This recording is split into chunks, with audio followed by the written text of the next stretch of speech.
अस्सलाम वालेकुम ख़वातीन हज़रात, वेलकम टू माय शो सना एक पाकिस्तानी। आज हमारे पास बड़ी फेमस पाकिस्तान की क्या कहते हैं, बस इससे पहले कि आप शो को कहीं और से कहीं और ले जाए, मैं वापस आ जाती हूँ। नहीं, मैं यहाँ हूँ, प्लीज़ आप लोग कंफ्यूज मत हो। सना एक पाकिस्तानी ऐसी नहीं है, ऐसी है। अच्छा, thank you so much. Doctor Sanaullah Khan साहब हमारे साथ शो में मौजूद हैं और ये इनका आइडिया था कि अगर आपका और मेरा नाम सेम ही है तो क्यों ना शो मैं शुरू करूँ। तो मैंने कहा चले थोड़ी देर में बर्दाश्त करूँगी, उसके बाद जो है। Thank you so much. आप सबसे पहले तो ये बताएं कि आपने मेरा नाम क्यों रखा? अच्छा, नाम मैंने आपका नहीं रखा था। अच्छा, मैंने आपका नाम रखा क्योंकि पहले मैं आया हूँ। अच्छा, राइट। चलिए, ये तो आपने बता दिया लोगों को कि मैं आपसे छोटी हूँ। Definitely, by far. तो ये कि एक्चुअली मेरा पूरा नाम तो है सनाउल्लाह खान। तो पाकिस्तान में तो सनाउल्लाह तो काफ़ी पॉपुलर है। मैं एक साड़ी की दुकान भी है, मुझको याद है, जो कराची में होती थी। तो कपड़ों की दुकान है, नहीं साड़ी की दुकान होती थी। अच्छा, मैं कभी गई। क्यों उसको गाने वाने आते थे कि सनाउल्लाह की साड़ी देखो, दुल्हन लगी कैसी प्यारी, पहने सनाउल्लाह की साड़ी। अच्छा, लेकिन यहाँ आके फिर वो डॉक्टर सना खान में कैसे कन्वर्ट जी, तो हुआ ये कि मैं जब यहाँ पे शुरू किया था काफ़ी यंग एज में आया, basically I was 8 years old। तो जब स्कूल शुरू किया, एलिमेंट्री स्कूल, तो हम टीचर के पास गए। तो टीचर ने नाम देख के सोचा कि इतना लंबा नाम तो प्रोनाउंस हर रोज़ सुबह करना नहीं है उनको। तो मुझको याद है हमारी टीचर मिसेस बर्टन होती थी, तो उन्होंने नाम हमारा शॉर्ट करके सना कर दिया। तो फिर सबको आदत हो गई कि आपको डॉक्टर सना खान कहें। नहीं, डॉक्टर जब बन गया था ना फिर डॉक्टर सना खान का था, उससे पहले सना खान का। चले, ठीक है। अच्छा, डॉक्टर साहब के बारे में ये बताऊँ कि यहाँ इस कम्युनिटी में रहते हुए इनको बहुत ही जाहिर सी बात है, क्योंकि इनका जो प्रोफेशन है वो खुद एक बहुत बड़ी जिम्मेदारी है। तो उन्होंने ना सिर्फ ये कि जिम्मेदारी को बखूबी निभाया है, बल्कि इन्होंने पाकिस्तान से अगर बात की जाए तो पाकिस्तान के अंदर भी वेलफेयर से मुतालिक बहुत अच्छा काम किया है और ये यहाँ पर भी ये करते हैं। मैं चाहूँगी डॉक्टर साहब आप खुद थोड़ा सा बताएं कि पाकिस्तान के अंदर वेलफेयर करना और फिर यहाँ पर भी, और अपने प्रोफेशन, वो खुद एक इतना मसरूफियत वाला प्रोफेशन है, ये सब चीज़ें आखिर आपको क्यों ज़रूरत महसूस हुई कि यहाँ से रहते हुए भी आप मुल्क के लिए कुछ करें? सर, एक्चुअली अल्टीमेटली बात यह है कि हम जो कुछ करते हैं ना, हम अपने लिए करते हैं। तो सबसे पहले हमको देखना होता है कि अल्लाह सुब्हान तआला की हमारी डायरेक्टिव्स क्या हैं हमारे लिए, राइट। तो उस बेसिस पे हमारी डायरेक्टिव्स ये हैं कि हम सबसे पहले अपने आप को ठीक करें, फिर अपने बच्चों को, औलाद को, right, and wife, then your own community. तो इसलिए कम्युनिटी के अंदर इन्वॉल्वमेंट होना बहुत ज़रूरी होता है। तो you really go from local external, right. तो इसलिए यहाँ की जो रिस्पॉन्सिबिलिटी हमारी है, जो हमारे पास, पाकिस्तानी अमेरिकन्स हियर, तो एसेंशियली हमको ये कभी नहीं भूलना चाहिए कि हम अमेरिका में रह रहे हैं, then we have local responsibilities. तो उसमें यह है कि अल्हम्दुलिल्लाह का शुक्र है कि यहाँ पे माशाल्लाह कम्युनिटी काफ़ी बड़ी है। और मैं हमेशा तारीफ़ करता हूँ अपने पेरेंट्स की जनरेशन की। It's not easy task, right. तो जो लोग इमिग्रेट करते हैं ना, यहाँ पे सेटल होते हैं, जो काम के, to me that's hats off to those folks, right. अल्हम्दुलिल्लाह, अल्लाह का शुक्र है। फिर उनके बाद मसाजिद बनाना, हमारे लिए स्कूल्स करना, पूरी कम्युनिटी को जनरेट करना, राइट। तो अब उन्होंने हमको बेसिकली पैस ऑन कर दिया, अच्छा खासा बनाया, पक्की पकाई रोटी, राइट। तो now it's our responsibility to carry on to the next level. तो उसकी वजह से मैं लोकल में काफ़ी इन्वॉल्व रहता हूँ, just because I feel like it's my responsibility as a director from Allah सुब्हान तआला। अपने लिए मैं आप ये इसलिए कह रहा हूँ कि आखिर में जाके मुझको अपना सवाल जवाब सना सामने अल्लाह के खड़ा होगा, अरे अकेले 1-on-1, राइट।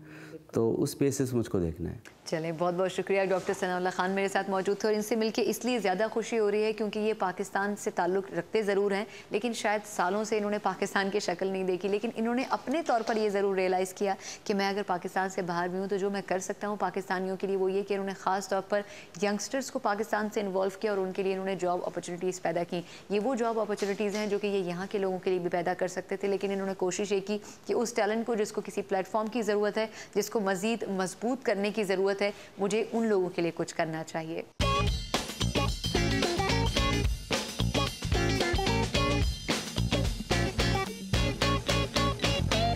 प्रोफाइल पाकिस्तानियों से तो मैं आपको मिलवाती हूँ, लेकिन मेरी कोशिश होती है कि जब मैं किसी नई जगह जाऊँ तो वहाँ पर जो लोकल कम्युनिटी है पाकिस्तानियों की, वहाँ पर भी जा सकूँ और उन लोगों से बात कर सकूँ। कैलिफोर्निया के अंदर आर्टिजिया वो इलाका है जहाँ पर पाकिस्तानियों की एक बहुत बड़ी कम्युनिटी आबाद है, ना सिर्फ ये कि पाकिस्तानियों की बल्कि साउथ एशियंस की भी। और कई ऐसी जगह भी होती हैं, कई ऐसे बिजनेस भी होते हैं जो कि पाकिस्तानी और इंडियंस मिल के करते हैं। ऐसी एक एग्जाम्पल मुझे आर्टिजिया की स्ट्रीट के ऊपर नजर आई, एक रेस्टोरेंट जहाँ पर हैदराबादी बिरयानी मिलती है और उसके जो ऑनर है वो पाकिस्तानी नहीं है, इंडियन है और उनका नाम है मुजम्मिल खान साहब। साहब। तो मुजम्मिल साहब, सबसे पहले तो ये बताएं कि एक पाकिस्तानी के साथ मिलकर आपने बिज़नेस शुरू किया, कैसा एक्सपीरियंस रहा? बहुत अच्छा एक्सपीरियंस है। हम दोनों दोस्त हैं, 17 साल से एक ही जगह काम करते थे हम। फिर ये रेस्टोरेंट में आए, हम पार्टनर हो गए हैं। अभी 3 महीने हुआ ये लेकर। बता रहे ये रेस्टोरेंट 12 साल से हैं और हम अभी उनका नाम है लियाकत। अच्छा, मुझे ये बताएं कि ये जो इलाका है आर्टिजिया, पाकिस्तानी और इंडियन कम्युनिटी यहाँ बहुत ज़्यादा है, तो कैलिफोर्निया में एक अलग से रिकग्निशन कैसे मिलती है इस इलाके को? काफ़ी इंडियन पाकिस्तानी यहाँ पर हैं, तो यहाँ पे कुछ दुकानें पाकिस्तानी और इंडियन के भी हैं। रेस्टोरेंट्स है, बुटीक्स है और काफ़ी ब्यूटी सैलून्स हैं, म्यूज़िक की दुकानें वगैरह, काफ़ी अच्छी। अच्छा, अगर इंडिया पाकिस्तान के हम रिलेशन की बात करें तो कभी कभी टेंशन आ जाती है, क्रिकेट मैचेस के अंदर तोड़ फोड़ हो जाती है और बड़े लड़ाई झगड़े होते हैं, लेकिन यहाँ पर मैंने देखा कि इंडियन और पाकिस्तानी काफ़ी मिल बांट के काम करते हैं। तो ये अगर अपने मुल्कों में रहते हैं तो वो झगड़ा क्यों होता है, और यहाँ रहते हैं तो दोस्त और भाईचारा कैसे आ जाता है? नहीं, हर जगह दोस्त होना चाहिए। यहाँ पर भी मैं इतने पाकिस्तानियों में रह चुका हूँ कि हम बहुत कम इंडियंस जब मैच देखते हैं सब मेरे दोस्त हैं, हमारे को कोई टेंशन नहीं होते हैं जी, सपोर्ट करते हैं। मैं इंडिया को सपोर्ट करता हूँ, वो पाकिस्तान को करते हैं, ऐसा कुछ नहीं। हम मिलजुल के रहते हैं बस, और इंडिया पाकिस्तान में सबको मिल के जुल के रहना चाहिए भाई। चलिए, बहुत बहुत शुक्रिया। मुजम्मिल खान साहब वो इंडियन थे जो कि एक पाकिस्तानी के साथ मिलकर काम करते हैं। ऐसी यहाँ पर कई मिसालें इन सड़कों के ऊपर मिलेंगी, कई शॉप्स ऐसी हैं जहाँ पर पाकिस्तानी और इंडियंस और कई दूसरे ममालिक के जो खासतौर पर साउथ एशिया से ताल्लुक़ रखते हैं वो लोग बिज़नेस करते हैं। इसके अलावा यहाँ पर जो आपको कलर मिलेगा वो बिल्कुल एशियन कलर मिलेगा। कोशिश करेंगे कि आज के इस बकिया एपिसोड में हम वो कलर आपको दिखा सकें।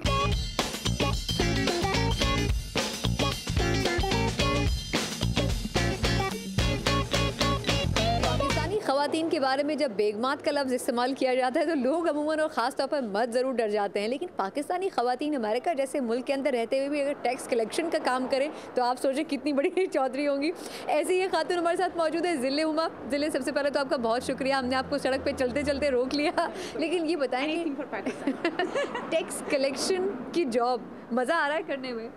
मज़ा तो बहुत आता है और अपना पाकिस्तान बहुत याद आता है, क्योंकि यहाँ पे आप लोग अफोर्ड कर सकें ना कर सकें, आप बूढ़े हैं, आप गरीब हैं, आप बीमार हैं, यू हैव टू पे द टैक्स।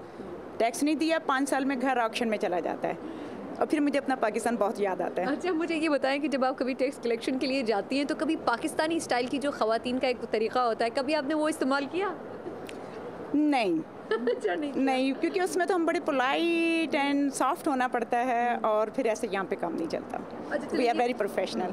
पाकिस्तान से दूर रहते हुए यहाँ पर कितना अरसा हो गया है आपको? मुझे तकरीबन 28 ईयर। अच्छा, इसके अलावा आपका प्रोफेशन जो है उससे हट के भी आप कुछ करती हैं, या पाकिस्तानी कम्युनिटी उसको सपोर्ट करने के लिए कुछ आपकी एक्टिविटीज़ हैं?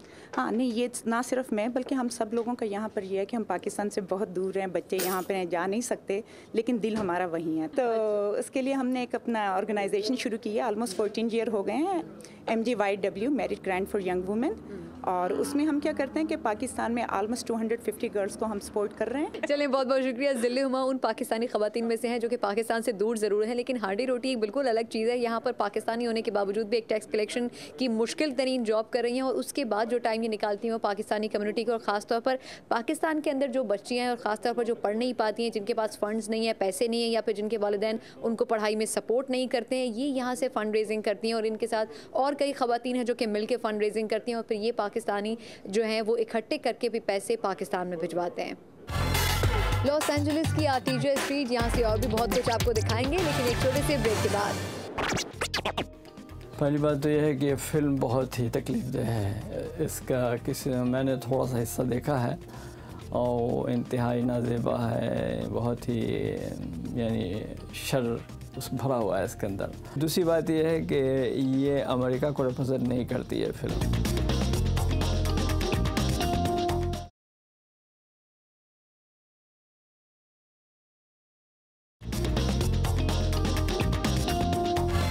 इस वक्त मेरे साथ एक बहुत ही मौज़ज़ किस्म की शख्सियत मौजूद है जिसे पूरे अमेरिका में बहुत इज़्ज़त की निगाह से देखा जाता है। ख़ास तौर पर मुसलमान हल्कों में उन्हें एक बहुत ही बड़ा रुतबा हासिल है। मुज़म्मिल सिद्दीकी साहब मेरे साथ हैं जो कि Islamic society of orange county के रिलीजियस डायरेक्टर भी हैं। इसके अलावा जो शूरा काउंसिल है साउथर्न कैलिफोर्निया की, उसके चेयरमैन हैं, और ना सिर्फ ये बल्कि फ़िक़्ह काउंसिल ऑफ नॉर्थ अमेरिका के प्रेसिडेंट भी हैं। मुज़म्मिल साहब, बहुत बहुत शुक्रिया पहले तो आपका वक्त देने के लिए। शुक्रिया आपके आने का। अच्छा, आपसे जिस वजह से मैंने सोचा कि मुलाकात करूं, उसकी वजह ये थी कि जो वीडियो अभी कुछ अर्से पहले रिलीज़ की गई है हुजूर सल्लल्लाहु अलैहि वसल्लम से मुताल्लिक, उसमें जो कुछ भी नाज़ेबा तरीक़े से दिखाया गया है, पूरी दुनिया के मुसलमान उसकी वजह से बहुत ज़्यादा परेशान हैं। अमेरिका की अगर हम बात करें तो यहाँ पे कहा जाता है कि आज़ादी इज़हार राय मौजूद है, लेकिन कुछ ऐसी चीज़ें भी हैं जिसके हवाले से कहा जाता है अमेरिका में कि लोगों की दिल आज़ारी ना हो, उसका बहुत ख्याल रखा जाता है इस मुल्क में। लेकिन अगर उस दौरान ऐसे वाक़यात हो जाते हैं तो क्या ये वाकई लगता है कि दिल आज़ारी करने की कोशिश की गई या फिर किसी एक इंसान के फेल की वजह से ये सब कुछ हुआ? पहली बात तो यह है कि ये फ़िल्म बहुत ही तकलीफ़देह है। इसका मैंने थोड़ा सा हिस्सा देखा है और इंतहाई नाज़ेबा है, बहुत ही यानी शर उस भरा हुआ है इसके अंदर। दूसरी बात यह है कि ये अमेरिका को रिप्रेजेंट नहीं करती है फ़िल्म। अमेरिका के जो अक्सरियत है वो इसको पसंद नहीं करती। एक स्मॉल छोटा सा तबका है जो कि मुसलमानों से नफ़रत करता है और इस नफ़रत को फैलाना चाहता है और ये चाहता है कि नफ़रत बाकी रहे और बढ़ती रहे, मुसलमानों के ख़िलाफ़ हो, उनको शदीद हेट है और वो नहीं चाहते कि मुसलमान यहाँ पर सुकून के साथ रहें इस मुल्क में। और ये भी चाहते हैं कि अमेरिका और मुसलमान दुनिया में इख्तिलाफ बढ़ता रहे ताकि एक लड़ाई की शक्ल पैदा रहे। ये उसकी कोशिश है और ये फ़िल्म इसी मकसद के लिए बनाई गई है ताकि इस चीज़ को हवा मिले। और तो मुसलमानों को गुस्सा होना तो फितरी है कि मुसलमानों के दिल में जो रसूल की मोहब्बत है अपने माँ बाप से ज़्यादा है, अपने किसी से भी ज़्यादा है। और हम बिल्कुल यानी आपकी ज़ात के ऊपर कोई चीज़ नहीं देखना चाहते, कोई को गलत बात कहे तो इससे इन मुसलमान को तकलीफ़ होती है बहुत सख्त। और ये तकलीफ़ जो हुई है ये कोई अजीब बात नहीं है, ताज्जुब की बात नहीं है, इसमें सही बात है। लेकिन ये कि हमें अपनी तकलीफ़ को, अपने गुस्से का इज़हार किस तरह करना चाहिए, उसके लिए इस्लाम ने हमें कुछ आदाब बताए हैं। किस तरह से इस हवाले से एहतजाज किया जा सकता है कि आइंदा दूसरी दुनिया के जो लोग हैं वो इस चीज़ का ख्याल रखें कि हमारे मज़हब के ऊपर इस तरह की कोई बात आइंदा मुस्तक़बिल में नहीं होनी चाहिए? ये रियलाइज़ कैसे करवा सकते हैं मुसलमान दुनिया को? इसके लिए मुसलमान एहतजाज करें, ज़रूर एहतजाज से कोई मना नहीं करता, उसके मुसलमान हुकूमतें एहतजाज करें और उनको चाहिए कि ये बात यूनाइटेड नेशन में लाएँ, अमेरिका की गवर्नमेंट के सामने रखें, वेस्टर्न कंट्रीज़ के सामने रखें इस बात को कि ये तरीक़ा जो है ये कोई महज़ब तरीक़ा नहीं है। अगर किसी को किसी से इख्तिलाफ़ है तो इख्तिलाफ़ को सही तरीक़े से पेश करें। कुरान करीम में अल्लाह ताला ने फरमाया कि जिन गैर मज़हब वाले लोग जो हैं, जिन खुदाओं को पूछते हैं, तुम उन खुदाओं को बुरा भला मत कहो, हालांकि हम उनको नहीं मानते। यानी हमारा मज़हब जब इस बात की इजाज़त देता है और कहता है कि उनकी इज़्ज़त दें, तो हमारे मज़हब की भी इज़्ज़त होनी चाहिए। कह दिया कि किस तरीक़े से दीनी गुफ्तगू जो है वो किस तरीक़े से करनी चाहिए, दीनी इख्तिलाफ़ को किस तरीक़े से पेश करना चाहिए। तो ये चीज़ जो है लानी चाहिए दुनिया के सामने। मुसलमान ख़ुद भी इस पर अमल करें कि दूसरे मज़हब के लोगों की दिल आज़ारी न करें। इख्तिलाफ़ तो कर सकता है लेकिन दिल आज़ारी न करें और इस बात की कोशिश करें कि दुनिया को बताएं कि महज़ब तरीक़ा क्या है। और वो महज़ब तरीक़ा हम उसी तरीक़े से बता सकते हैं कि हम ख़ुद अपने गुस्से का इज़हार तहज़ीब के साथ करें। अगर हमने मॉब की तरह जाकर हमला करना शुरू कर दिया और बिल्डिंगों को ढाना शुरू कर दिया और लोगों को मारना शुरू किया और तो उससे तो एक नफ़रत और बढ़ेगी। अब जो गवर्नमेंट्स के लेवल पर अगर हम देखा जाए, आपने कहा कि जो मुस्लिम ममालिक हैं उनके जो प्रेसिडेंट्स हैं या जो भी उनके गवर्नमेंट्स हैं वो इसके हवाले से पुरअमन एहतजाज करें। क्या अमेरिकन गवर्नमेंट से भी कुछ एक्सपेक्टेशन है यहाँ के रहने वाले मुसलमानों की, वो क्या हैं? बिल्कुल है, यानी कि इज़हार राय की जो आज़ादी है उसको तो हम भी पसंद करते हैं, क्योंकि अगर इज़हार राय की आज़ादी ख़त्म हो जाए तो हम नहीं बोल सकते इस्लाम के बारे में, हम नहीं कुछ कह सकते। लेकिन ये इससे मुसलमानों को तकलीफ पहुंची है। इज़हार राय जो है उसको अब्यूज़ नहीं करना चाहिए, ये अब्यूज़ है इज़हार राय का, ये गलत इस्तेमाल है इज़हार राय का। और ख़ुद अमेरिका में बहुत सारे इशूज़ ऐसे हैं जिन पर इज़हार राय जिस तरह जो चाहे करना चाहे नहीं कर सकता। अब यहाँ पर जो एंटीसेमेटिक लॉज हैं, यानी यहूदियों के ख़िलाफ़ बोलने के, उसमें बहुत सख्तियाँ हैं, बहुत चीज़ें हैं जिसके गवर्नमेंट एक्शन लेती है, उसके ऊपर चीज़ें आई हैं, उसको स्टॉप करते हैं उसको, कि तो देखते ही हैं कि उससे अमन बाकी रहे, नफ़रत किसी ग्रुप के बारे में नहीं फैले। तो ये एक नफ़रत फैलाने वाली बात है इस्लाम के ख़िलाफ़, तो इसलिए इस सिलसिले में पेश किया जा सकता है इसको। तो ये तो हमें पेश करना चाहिए, लेकिन उसके आदाब बताने चाहिए, उसका सिस्टम क्या होना चाहिए, उसके लिए क्या रूल्स हैं, इस पर गुफ्तगू की ज़रूरत है, इस पर ज़्यादा आपस में डिस्कशन हो इंटरनेशनल लेवल पर और ख़ास तौर से यूनाइटेड नेशन में, ताकि बात क्लियर ही हो जाए। बहुत बहुत शुक्रिया मुज़म्मिल सिद्दीकी साहब ने इस वक्त जो मुसलमानों के लिए ख़ास तौर पर आम पाकिस्तानियों के लिए मैसेज दिया है वो ये कि पहले तो इस पूरे वाक़े के ऊपर गवर्नमेंट्स की सतह के ऊपर पुरअमन एहतजाज होना चाहिए। जितने भी बड़े इदारे हैं वहाँ पर जाके उस प्लेटफॉर्म के ऊपर आप अपने केस को सही तरह डिफेंड करें और कहें कि जो चीज़ गलत है वो नहीं होनी चाहिए। लेकिन आम पाकिस्तानी होने की हैसियत से, मुसलमान होने की हैसियत से हम पुरअमन एहतजाज कर सकते हैं और हमें करना चाहिए और इसका हक़ हमें हासिल है। ये कहना था मुज़म्मिल सिद्दीकी साहब का। लॉस एंजलिस में मुकीम पाकिस्तानी स्कॉलर मुज़म्मिल सिद्दीकी साहब की गुफ्तगू आपने सुनी। आर्टीजा की सड़कों पर आपको एक बार फिर लिए चलूंगी, लेकिन एक छोटे से ब्रेक के बाद।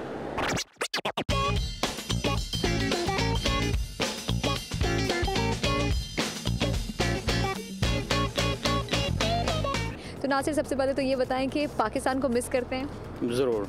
कराची में क्या मिस करते हैं आप? बहुत ज़्यादा, सब कुछ मिस करते हैं।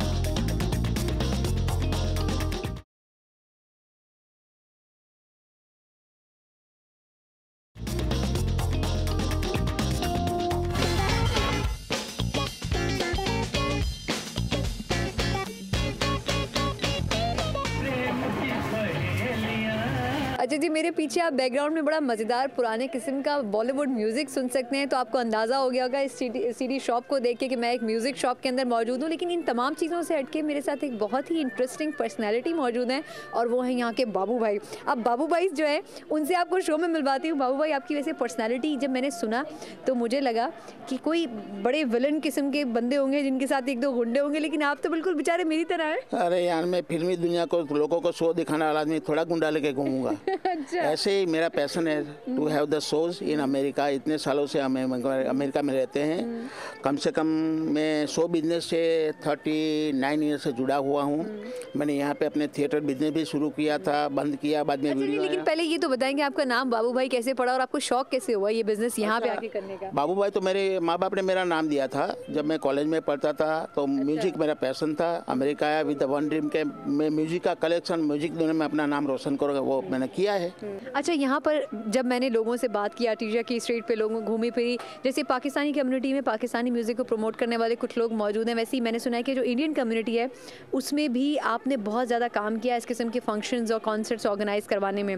तो कभी ऐसा नहीं लगा कि नहीं, जो यंगस्टर्स हैं उनको भी करना चाहिए, मैं अब इस वक्त भी ये सारे मसाइल देखूँ, और मतलब ऐसा क्यों किया आपने? यंगस्टर को, यंगस्टर के लिए मैं बहुत सारा यहाँ पे कुछ करता हूँ, आपको पता नहीं है। तो बताया ना, मैं यहाँ पे 25 साल से हमारा नहीं, वैसे आप अभी यंगस्टर। बाबू भाई ने मुझसे बाबू भाई ने मुझसे कहा था कि देखो शो शुरू होने वाला है, लेकिन तुमने कहना ये कि मैं तुमसे 1 साल छोटा हूँ। मैं 1 साल छोटा हूँ आपसे, ओनली 67 ईयर ओल्ड। आपने मेरी असल उम्र बता दी। हाँ, आपकी 68। अच्छा सुनो, मेरी लाठी कहाँ है? That's good. अच्छा सुनो, मैं इसलिए बोल रहा था कि यहाँ पे यूथ के लिए मैं बहुत अच्छा यहाँ पे प्रोग्राम कर रहा हूँ। 25 साल से हमारा Indian and Pakistani, Bangladesh, Sri Lankan culture alive रहे, उसके लिए मैं डांस कॉम्पिटिशन करता हूँ। So far within 25 years more than 700 बच्चों को, 7,000 बच्चों को हमने स्टेज दिया है। और हम बॉलीवुड एंड पाकिस्तानी कॉमेडी से और पाकिस्तानी सिंगर से जुड़े हुए हैं। With the mercy of God हमने नुसरत फतेह अली खान 2 बार शो किया है। राहत का मैंने 4 बार शो किया है। अगले साल भी राहत का मैं शो कर रहा हूँ। और अमानत अली का भी मैंने शो किया है। सलमा आगा का भी मैंने शो किया है। गुलाम अली हमारे बहुत अच्छे दोस्त हैं, मैंने गुलाम अली का भी शो किया है।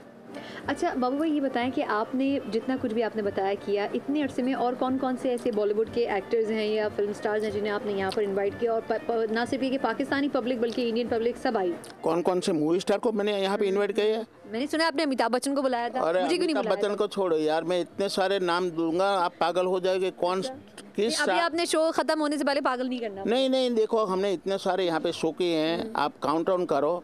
मैंने राजेंद्र कुमार का शो किया है, वैजंती माला का भी किया, आशा पारेख का भी किया है, डांस कॉन्सर्ट वहीदा रहमान को भी बुलाया है, शर्मिला टैगोर को भी बुलाया है, अमिताभ बच्चन है, श्रीदेवी है, जया प्रदा है, हर एक आर्टिस्ट का हमने शो किया है। Salman Khan, Aamir Khan, Aishwarya Rai, you name it, we have done all the shows. क्या आपको लगता है कि अगर पाकिस्तानी और इंडियंस मिल के कोई जॉइंट वेंचर करें तो वो सक्सेसफुल हो सकता है? डेफिनेटली करना चाहिए। हम तो बोलते हैं कि करना चाहिए, अगर कर सकते हो करना चाहिए। यहाँ पे 2-3 कंपनी ने किया भी है ना, कुछ टाइम पे शो किया था। अमानत अली को भी बुलाया था और सोनू निगम को भी बुलाया था, साथ में बुलाया था। तो they are working on it. और एक म्यूजिक एक ऐसा लेवल है जहाँ पे हम लोग यूनाइटेड हो सकते हैं इस कंट्री में। चले, बहुत बहुत शुक्रिया। बाबू भाई जो हैं, जिनका नाम इतना खूबसूरत था कि मुझे सुन के लगा कि इनकी शख्सियत बहुत दिलचस्प होगी और इनसे बात करके वाकई वो बात सही साबित हुई। ये वो शख्स हैं जो कि यहाँ पर म्यूज़िक इंडस्ट्री और ख़ास तौर पर ना सिर्फ ये कि वो टैलेंट जो कि अमेरिका के अंदर रह रहा है या फिर ये कि जो पाकिस्तान और हिंदुस्तान में रहता है उसको ये वो प्लेटफॉर्म देते हैं। ख़ास तौर पर कम्युनिटी के अंदर रहते हुए ये कोशिश करते हैं कि उन लोगों को कनेक्ट कर सकें अपने मुल्क के साथ, अपने कल्चर के साथ। ऐसे ही कई ऐसे लोग हैं जो कि साउथ एशिया से, चाहे वो हिंदुस्तान हो या पाकिस्तान हो, से बिलोंग करते हैं, लेकिन वो कोशिश ये करते हैं कि अपनी कम्युनिटी को वो एंटरटेनमेंट दे सकें जो अपने मुल्क से दूर रहते हुए मिस करते हैं।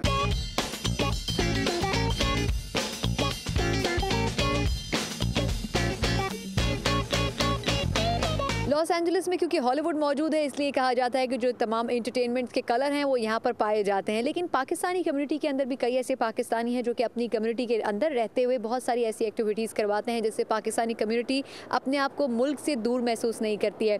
ऐसी एक यंगस्टर हमारे साथ मौजूद है, नासिर राव, जिनका ताल्लुक पाकिस्तान में कराची से है, लेकिन ये यहाँ पर तकरीबन 18-20 साल से रह रहे हैं। तो नासिर, सबसे पहले तो ये बताएं कि पाकिस्तान को मिस करते हैं? ज़रूर। कराची में क्या मिस करते हैं आप? बहुत ज़्यादा, सब कुछ मिस करते हैं। अच्छा, ये बताएं कि आपने अपनी कंपनी देसी बीट्स की शुरुआत, आपने जैसे इंटरव्यू से पहले कहा कि डीसी से आपने की, 8-10 साल वहाँ पर रहे, उसके बाद यहाँ 8-10 साल से हैं, तो ये क्यों सोचा कि ऐसी कोई कंपनी होनी चाहिए जो कि म्यूज़िक को प्रमोट करे? जो हमारे लोकल सिंगर्स हैं और प्लस हमारी जो फैमिलीज़ हैं जो घर में होती हैं उनको इंटरेक्ट करना दूसरी फैमिलियों से, बाहर लेके आना, तो इसलिए हम लोगों ने ये स्टार्ट की थी। तो इससे मतलब एंटरटेनमेंट नहीं है, जो भी फंक्शन है, फेस्टिवल है, हम वो करते हैं यहाँ पर। अच्छा, अभी रिसेंटली आप लोगों ने कौन से फंक्शंस यहाँ पर करवाए हैं? कौन से? रिसेंटली मैंने राहत का शो किया था 3 मंथ्स पहले, उसके बाद अभी लास्ट जो किया है वो सोनू निगम का किया है। तो सक्सेसफुल कौन सा रहा, सोनू निगम का या राहत फ़तेह? राहत का। अच्छा, चलें ठीक है। अच्छा, ये बताएं कि पाकिस्तानी आर्टिस्ट जो हैं, चलें राहत तो वैसे इंडिया में भी बहुत फेमस है, पाकिस्तान में तो है ही, क्या इंडियन आर्टिस्ट यहाँ पर पाकिस्तानी कम्युनिटी ज़्यादा पसंद करती है या फिर पाकिस्तानी आर्टिस्ट भी हैं अब ऐसे जिनको पसंद किया जा रहा है? दोनों आर्टिस्ट पसंद किए जाते हैं, मगर जो हमारे पाकिस्तान में जो पुराने आर्टिस्ट थे ज़्यादा, वो मकबूल बहुत ज़्यादा हैं, और जो नए आर्टिस्ट हैं वो इतने पॉपुलर नहीं हैं क्योंकि उनकी क्वालिटी और जो है। पुराने आर्टिस्ट कौन से? जैसे उमर शरीफ हो गए, हमारे आलमगीर हो गए, मौलवी शेखी हो गए, जब यहाँ आते हैं तो बड़े क्राउड होता है उनको देखने के लिए। अच्छा, लेकिन अब पाकिस्तान से जो आर्टिस्ट आ रहे हैं अभी रिसेंटली, आप समझते हैं कि वो यहाँ की जो मार्केट है उसमें अपना एक रिकग्निशन, अपनी जगह बना सकते हैं? जी, काफ़ी हैं जो अभी आ रहे हैं, जिसमें फ़ाकिर हैं हमारे, वो वेल नोन हैं, अभी परफॉर्म किया उन्होंने पाकिस्तान डे के अंदर, और काफ़ी हैं जो अभी मुझे पता नहीं क्योंकि इतने लोग। कंपटीशन उनको कौन देता है? इंडियन आर्टिस्ट कंपटीशन देते हैं या जो लोकल यहाँ पे नए यंगस्टर्स हैं जो कि खुद यहाँ पर? नहीं, इंडियन आर्टिस्ट। अच्छा, इंडियन आर्टिस्ट, क्योंकि उनकी परफॉर्मिंग बहुत पावरफुल होती है इंडियंस की। हमारी जो सिर्फ कमी है वो पावरफुल नहीं होती, शो अच्छे होते हैं मगर परफॉर्मिंग अच्छी नहीं होती। तो अच्छा, यहाँ पर जो लोकली यहाँ के जो आर्टिस्ट हैं वो आपको कैसे नज़र आते हैं? अगर उनको ज़्यादा सहूलियात दी जाएँ, फैसिलिटीज़ दी जाएँ, तो क्या वो अच्छे एक प्लेटफॉर्म के ऊपर रिप्रेजेंट कर सकते हैं पाकिस्तान को? जी हाँ, कर सकते हैं, क्योंकि हमारी कंपनी बेस ऑन इसी के ऊपर है। हम जितने भी लोकल्स हैं उनको प्रमोट करते हैं, उनको फाइनेंस करते हैं, सीढ़ियाँ निकालना उनकी, या जैसे भी हाईलाइट्स है या दूसरे मुल्क उनको जाना पड़ रहा है, तो इसलिए हम करते हैं वो। चलिए, बहुत बहुत शुक्रिया। लॉस एंजलिस जैसे एक बड़े गुंजानाबाद शहर के अंदर बहुत सारे ऐसे लोग हैं जो कि अपनी अपनी कम्युनिटीज़ के लिए काम करें, लेकिन नासिर उनमें से एक हैं जो कि पाकिस्तानी यहाँ पर जो लोकल यंगस्टर्स मौजूद हैं उनको एक प्लेटफॉर्म भी बाज़ औक़ात देते हैं और उनको वो मौका मिल पाता है ज़िंदगी में, वो एक ब्रेक मिल पाता है ज़िंदगी में जो शायद पाकिस्तान में रहते हुए बाज़ औक़ात नहीं मिलता। लॉस एंजलिस की सैर आपको करवाई और अब हमने हॉलीवुड का ये साइन भी जो कि मशहूर ज़माना है आपको दिखा दिया, जिसके लिए आधे घंटे की हम ड्राइव करने के बाद इस ऑब्जर्वेटरी डेक के ऊपर आए हैं। लेकिन अभी भी लॉस एंजलिस में कई ऐसी स्टोरीज हैं जो हम अपने प्रोग्राम्स में शामिल नहीं कर सके, जिसके लिए कोशिश करेंगे कि आइंदा आने वाले अरसे में एक बार फिर यहाँ का चक्कर लगाएं। अगले प्रोग्राम में आपसे फिर मुलाकात होगी, तब तक के लिए सनाक पाकिस्तानी को इजाज़त दीजिए। अल्लाह हाफ़िज़।